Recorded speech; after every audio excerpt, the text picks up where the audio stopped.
Near-death experience. Another personal experience example, but this one is more convincing for many people. Is it real? If it's real, what does that mean? I will try to touch on these questions in this video. Spoiler alert, I don't have definite answers. But if you lean towards believing in such things, you may start questioning. And if you already don't believe but you don't know about these topics, you may gain some new insights. So let's start. What is near-death experience? NDE is an occurrence in which a person comes very close to dying and has memories of a spiritual experience. These people recall being detached from their dying body, often seeing their body from the outside. They pass into a bright light, sometimes through a dark tunnel.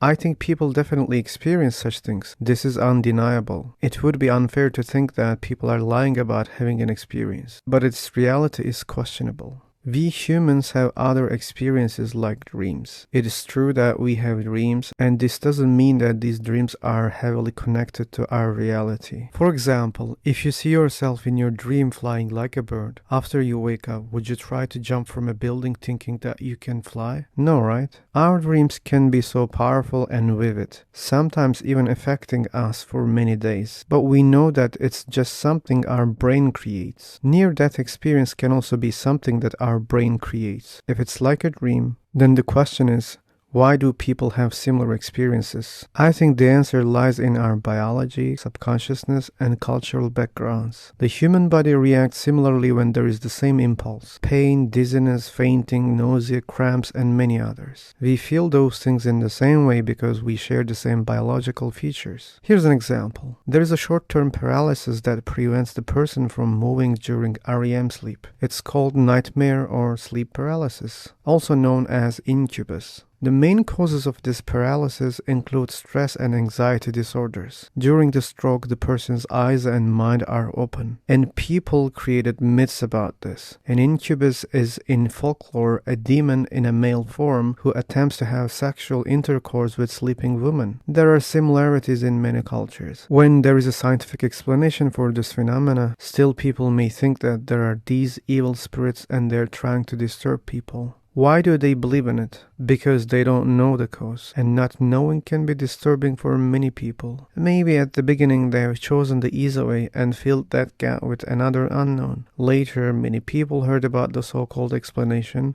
and they took it as true. They cannot move or speak. Enough reasons to be afraid and to be convinced that it was a supernatural experience. If it was just a dream, it wouldn't be that influential. Imagine you have watched a horror movie, then you went to sleep.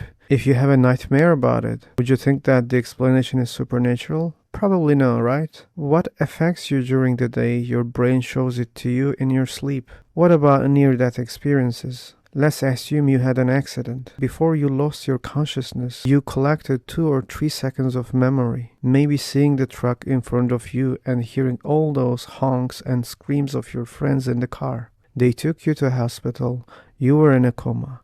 You experienced your soul was going out from your body while sleeping. When you woke up, they told you that your heart stopped for nearly a minute. And you remember the experience you had. How many believers can say that it was just a dream? I have a thought-provoking question. I'm sure that millions of people have the same dreams without being near death. The question is, why do the majority of them not think that it was a supernatural experience? If not under these heavy conditions, people tend to think that it was just a dream. They don't care if others have the same dreams or not. So the answer lies in our biases. We cherry-pick the ones that affect us deeply, and we think that it was special, and we forget all other examples in normal conditions. Many NDE cases are experienced after an accident or during a surgery. When an accident happens, that is the only thing on their minds during the last conscious seconds. Surgeries are even easier to understand. People start overthinking about death way before surgery. These are enough reasons to have dreams about death. In many cultures, the depiction of death is very similar and distinct. That's why those experiences have similarities.